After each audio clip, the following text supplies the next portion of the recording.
കടന്നു വന്നിരിക്കുന്ന എല്ലാ പ്രിയപ്പെട്ടവർക്കും ദൈവനാമത്തിൽ സ്നേഹവന്ദനം അറിയിക്കുന്നു. ഇപ്പം നാം കേട്ടതുപോലെ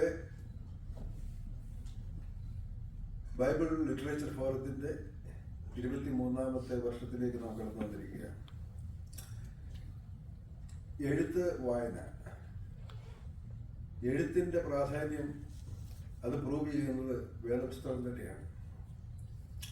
40 എഴുത്തുകാർ ഏതാണ്ട് 1500 വർഷങ്ങൾ കൊണ്ട് എഴുതി നമ്മുടെ കയ്യിൽ ലഭിച്ചതാണ് ദൈവവചനം അല്ലെങ്കിൽ വിശുദ്ധ ബൈബിൾ. അപ്പോൾ എന്നെ ഏറ്റവും സന്തോഷിപ്പിച്ച ഒരു വാക്യമുണ്ട്. അത് അപ്പോസ്തല പ്രവൃത്തികൾ 1-ാം അധ്യായത്തിൻ്റെ 1-ാം വാക്യമാണ്. അതിപ്രകാരമാണ് വായിക്കുന്നത്: തെയോഫിലോസേ, ഞാൻ എഴുതിയ 1ാമത്തെ ചരിത്രം യേശു തെരഞ്ഞെടുത്ത അപ്പോസ്തലന്മാർക്ക് പരിശുദ്ധാത്മാവിനാൽ കൽപ്പന കൊടുത്തിട്ട് ആരോഹണം ചെയ്ത നാൾ വരെ അവൻ ചെയ്തും ഉപദേശിച്ചും തുടങ്ങിയ സകലത്തെയും കുറിച്ച് ആയിരുന്നല്ലോ. ആ ബ്യൂട്ടിഫുൾ. അത് കഴിഞ്ഞ് അപ്പോസ്തലനെ പൗലോസ് അറിയാം. പഴയ നിയമത്തിലേക്ക് വരുമ്പോൾ എഴുത്തുകാരെ കുറിച്ച് നമുക്കറിയാം. അങ്ങനെ എന്തുകൊണ്ടും എഴുത്ത്, എന്നാൽ എഴുതാൻ അധികം പേരെ കൊണ്ട് സാധ്യമല്ല. എഴുത്ത് അതിന് പ്രത്യേക ഗിഫ്റ്റ് ആവശ്യമാണ്. അപ്പം അങ്ങനെ ആ ഗിഫ്റ്റ് കിട്ടിയവർ നമ്മുടെ ഇടയിലുണ്ട്. അവരെ ഓർത്ത് ദൈവത്തെ സ്തുതിക്കുന്നു. അന്യോന്യം എൻകറേജ് ചെയ്യുന്നത് വളരെ ആവശ്യമാണ്. അത് ഇന്ന് ഇക്കാലത്ത് തീരെ ഇല്ലാത്ത കാര്യം അത് തന്നെയാണ്. Encouraging each other. Sometimes we don't do that. ഏതാണ്ട് 40-45 പുസ്തകങ്ങൾ എഴുതിയ 57 അദ്ദേഹമാണ് ഇവിടെ ഇരിക്കുന്നത്. അപ്പോൾ ഈ നാളുകളുണ്ട് 57 പുസ്തകം എഴുതുക എന്ന് ഞാൻ പലപ്പോഴും ചിന്തിച്ചിട്ടുണ്ട്, എങ്ങനെ സാധിച്ചു എന്നുള്ളത്. അപ്പോൾ it was A God given gift and I praise the Lord for that. അത് കഴിഞ്ഞിട്ട് അദ്ദേഹത്തെ ഈ മീറ്റിംഗിലേക്ക് അധ്യക്ഷനായിട്ട് സ്വാഗതം ചെയ്യുന്നു. തീർച്ചയായിട്ടും നമുക്ക് എല്ലാവർക്കും അഭിമാനിക്കത്തക്ക ഒരു ദേവദാസനാണ് ഡോക്ടർ സണ്ണി എഴുമറ്റൂർ. അത് കഴിഞ്ഞ് എനിക്ക് സ്വാഗതം ചെയ്യാനുള്ളത് ഇതിൻ്റെ സെക്രട്ടറിയാണ് ഡോക്ടർ വൈരമൺ. ഇപ്പോഴും ഇദ്ദേഹം ആരാണെന്ന് എനിക്ക് മനസ്സിലായി.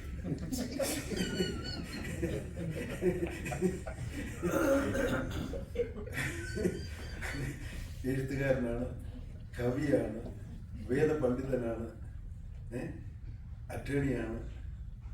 ദൈവം അനുവദിച്ചാൽ ഞാൻ പ്രത്യേകം പ്രാർത്ഥിക്കുന്നു, നമ്മളെല്ലാവരും പ്രാർത്ഥിക്കണം. God willing he will be the justice of peace in Fort Bend County. We have to pray for that. You know, that's a matter of pride. That brings happiness to our heart. അങ്ങനെ ഒരാൾ നമ്മുടെ ഇടയിലുണ്ട് എന്നറിയുമ്പോൾ, നമുക്കൊരു judge ഉണ്ടെന്നറിയുമ്പോൾ നാം എത്രമാത്രം സന്തോഷിക്കണം, എത്രമാത്രം ആനന്ദിക്കണം. ഇനി ജയിച്ച് കിട്ടിയാൽ മതി. അതിനുവേണ്ടി പ്രത്യേകം നമുക്ക് പ്രാർത്ഥിക്കണം, അതിനുവേണ്ടി നമുക്ക് പ്രവർത്തിക്കണം. അദ്ദേഹത്തെ ഈ മീറ്റിംഗിലേക്ക് സെക്രട്ടറി ആണെങ്കിൽ കൂടി സ്വാഗതം ചെയ്യുന്നു. We are very proud of you and we pray for you. അടുത്തതായിട്ട് ഇതിൻ്റെ ഖജാൻജിയാണ്. അതാണ് അതിൻ്റെ പ്രധാന ശ്രീ മാത്യു തോമസ്. അദ്ദേഹം ഒരു കവിയാണ്. കവിയേക്കാൾ കൂടുതൽ ഒരു ഗാന രചയിതാവാണ്. എത്ര പാട്ട് എഴുതിയിട്ടുണ്ടെന്ന് ഒരു 100 മേലുണ്ട്. അപ്പം അങ്ങനെ പാട്ടുകൾ എഴുതി മനോഹരമായ ഗാനങ്ങൾ നമ്മളെല്ലാം പാടി ദൈവത്തെ സ്തുതിക്കുന്നതാണ്. അദ്ദേഹത്തിൻ്റെ പാട്ടുകൾ ഞാൻ പലപ്പോഴും എല്ലാ പാട്ടുകളും മിക്കവാറും കോപ്പീസ് എൻ്റെ കയ്യിലുണ്ട്. അദ്ദേഹം വിചാരിക്കും ഞാനിതൊന്നും വായിക്കുന്നില്ല, ഞാൻ വായിക്കുന്നുണ്ട്, അവനും വായിക്കുന്നുണ്ട്. അപ്പോൾ അങ്ങനെ വിവിധ കഴിവുള്ളവർ, ടാലൻ്റുള്ളവർ നമുക്കുണ്ട്. ഇങ്ങനെ ഈ 3 പേര് ആലോചിച്ചതാണ് ഇങ്ങനെ ഒരു ബൈബിൾ ലിറ്ററേച്ചർ ഫോറം ഇവിടെ വേണമെന്നുള്ളത്. ഇതിൻ്റെ ഉദ്ദേശം ഇത്രയേ ഉള്ളൂ: നമ്മുടെ ഇടയിലുള്ളവർ, പ്രിയപ്പെട്ടവർ, എഴുതുന്നവർ, ഗാനം എഴുതുന്നവർ, ഗാനം ക്രിയേറ്റ് ചെയ്യുന്നവർ, അതുപോലെ പുസ്തകം എഴുതുന്നവർ, ലേഖനം എഴുതുന്നവരെയൊക്കെ പ്രോത്സാഹിപ്പിക്കുക. അവരുടെ കൃതികൾ ഇവിടെ അവതരിപ്പിക്കാൻ ഒരു വേദി ഉണ്ടാക്കുക. ഇതൊക്കെയായിരുന്നു ഇതിൻ്റെ ഉദ്ദേശം. അത് തീർച്ചയായിട്ടും അത് സംഭവിച്ചിട്ടുണ്ട്. പലർക്കും അതിനുള്ള വേദി ഒരുക്കി കൊടുത്തിട്ടുണ്ട്. അതോർത്ത് ഞാൻ ദൈവത്തെ സ്തുതിക്കുകയും ഈ പ്രിയപ്പെട്ടവരെ ഓർത്ത് ഞാൻ ദൈവത്തെ സ്തുതിക്കുകയാണ്. പിന്നെ എന്നെ സംബന്ധിച്ച് പറയുകയാണെങ്കിൽ ഇവരുടെയൊക്കെ പുറകിൽ നിൽക്കുന്ന ഒരു എളിവൻ എന്നുള്ളതേ ഉള്ളൂ. എനിക്കും ഇവരിൽ നിന്ന് കൂടുതൽ പഠിക്കുവാനും ഒക്കെ സാധിച്ചിട്ടുണ്ട്. അതോർത്ത് ദൈവത്തെ സ്തുതിക്കുന്നു. പ്രിയമുള്ളവർ, ഇവിടെ കൂടി വന്നിരിക്കുന്ന എല്ലാ സഹോദരന്മാരും സഹോദരിമാർക്കും ദൈവനാമത്തിൽ ബൈബിൾ ലിറ്ററേച്ചർ ഫോറത്തിൻ്റെ നാമത്തിൽ ഞാൻ സ്വാഗതം അറിയിക്കുന്നു. നിങ്ങളെല്ലാവരും കടന്നു വന്നതിൽ ഞങ്ങൾക്ക് പ്രത്യേക സന്തോഷമുണ്ട്. കൂടാതെ ഇന്നത്തെ ചീഫ് ഗസ്റ്റ് അത് mister Saji John. Saji John ഞാനും ഒരു നാട്ടുകാരാണ്, കരിയംപ്ലാവ്. അദ്ദേഹത്തിൻ്റെ മാതാപിതാക്കൾ കരിയംപ്ലാവ്, പ്രസിദ്ധമായ കരിയംപ്ലാവ് സ്കൂളിലെ അധ്യാപകരായിരുന്നു. അദ്ദേഹത്തിൻ്റെ പിതാവിൻ്റെ പേര് P D John. P D John sir എന്നെ കണക്ക് പഠിപ്പിച്ചാണ്. He was an authority. കണക്കിന് വളരെ പ്രാവീണ്യമുള്ള ഒരു അധ്യാപകനായിരുന്നു. അദ്ദേഹത്തിൻ്റെ മാതാവ് സൂസി ടീച്ചർ, അവരെന്നെ സയൻസ് പഠിപ്പിച്ചു. വളരെ ആത്മീയമായിട്ട് കുടുംബപരമായിട്ട് ഏറ്റവും അനുഗ്രഹീതമായിട്ടുള്ള രണ്ട് അധ്യാപകർ. അവരുടെ മൂത്ത മകനാണ് സജി ജോൺ. സജി ജോണിനെ സംബന്ധിച്ച് അദ്ദേഹവും ഒരു അധ്യാപകനാണ്. Is a retired headmaster. വിവിധ is involve in many social affairs in and around of Kariyamplavu, especially in Ranni. അദ്ദേഹം എഴുതും. ക്രൈസ്തവ അദ്ദേഹത്തിൻ്റെ ഒരു പത്രാധിപത്യത്തിൽ ഇപ്പോൾ ഒരു മാസിക ഇറങ്ങുന്നുണ്ട്, ക്രിസ്തീയ ദർശനം എന്നാണ് പേര്. നിങ്ങളൊക്കെ പലപ്പോഴും വായിക്കുന്നുണ്ടാവും. അങ്ങനെ എല്ലാം കൊണ്ടും അനുഗ്രഹീതമായിട്ടുള്ള എൻ്റെ പ്രിയ സുഹൃത്താണ്, സഹോദരനാണ് സജി ജോൺ. സജി ജോണും ഞാനും തമ്മിൽ പ്രായത്തിലൊത്തിരി വ്യത്യാസമുണ്ട്.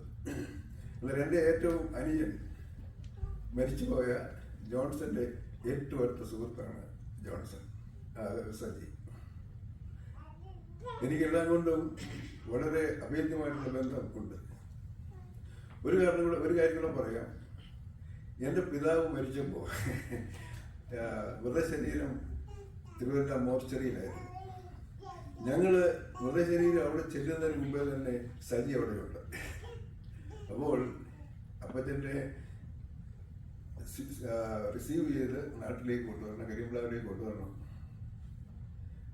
ഞങ്ങളാരും ആവശ്യപ്പെടാതെ എൻ്റെ പിതാവിനെ ഷേവ് ചെയ്ത് ഒരു നല്ല സുന്ദരനാക്കി പെട്ടിയിൽ കിടത്താൻ ഏറ്റവും മുൻകൈ എടുത്തത് പ്രിയ സഹോദരനാണ്.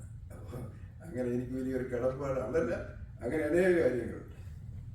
സജിയെ സംബന്ധിച്ച് എൻ്റെ അമ്മയ്ക്ക് വളരെ കാര്യമുള്ള ഒരാളാണ്. It's a very dear brother to all of us. ഇനി ഒരു കഥകളെ പറഞ്ഞ് ഞാൻ അവസാനിപ്പിക്കാം. തിരിച്ച് പി ഡി ജോൺ സാറിലേക്ക് പോവാം. പി ഡി ജോൺ സാറ് ഞാൻ പറഞ്ഞത് എന്നെ കണക്കാണ് പഠിപ്പിച്ചത്. ഞാൻ ഭാഷയ്ക്ക് ഇംഗ്ലീഷിനോ മലയാളത്തിനോ സോഷ്യൽ സ്റ്റഡിയോ ഒക്കെ ഞാൻ സാമാന്യം എടുക്കണമായിരുന്നു. എന്നാൽ കണക്കിൻ്റെ കാര്യത്തിൽ ഞാൻ അല്പം പുറമോട്ടായിരുന്നു. തോറ്റിട്ടില്ല, ബരാബർ അങ്ങനെയൊക്കെ പോകും. അപ്പോൾ എന്നോടൊരു ചോദ്യം ചോദിച്ചു, സർവസമമാറ്റമാണ് ചോദിച്ചത്. A+2 ഹോൾ സ്ക്വയർ എത്രയാണ്? എനിക്ക് പെട്ടെന്ന് ഒന്നില്ല. അപ്പോൾ ഞാൻ ഇന്നടത്തെയാണെന്നറിയാം, എൻ്റെ പിതാവിനെ അറിയാം. അപ്പോൾ എന്നോട് ചോദിച്ചു, നീ ഇങ്ങനെ പഠിക്കാതെ പോയാൽ നിന്റെ ഭാവി എങ്ങനെയായി തീരും? അപ്പോൾ എനിക്ക് അല്പം ഒരു ഹ്യൂമറസ്, അന്ന് തൊട്ടേ ഒരു ഹ്യൂമറസ് മൈൻഡ് ഉണ്ടായതുകൊണ്ട് ഞാൻ ചാടി എഴുന്നേറ്റ് പാടി, നാളെയെ കൊണ്ടൻ മനസ്സിൽ ലേശം ഭാരമില്ല.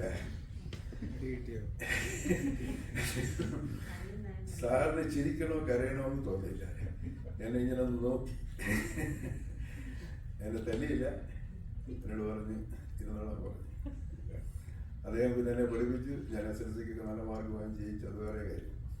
അങ്ങനെ പ്രിയപ്പെട്ട പി ഡി ജോൺ സാറിൻ്റെ സൂസി ടീച്ചറുടെ മകൻ എന്നോടുണ്ട്. പ്രിയ Saji, we welcome you on behalf of Bible literature forum.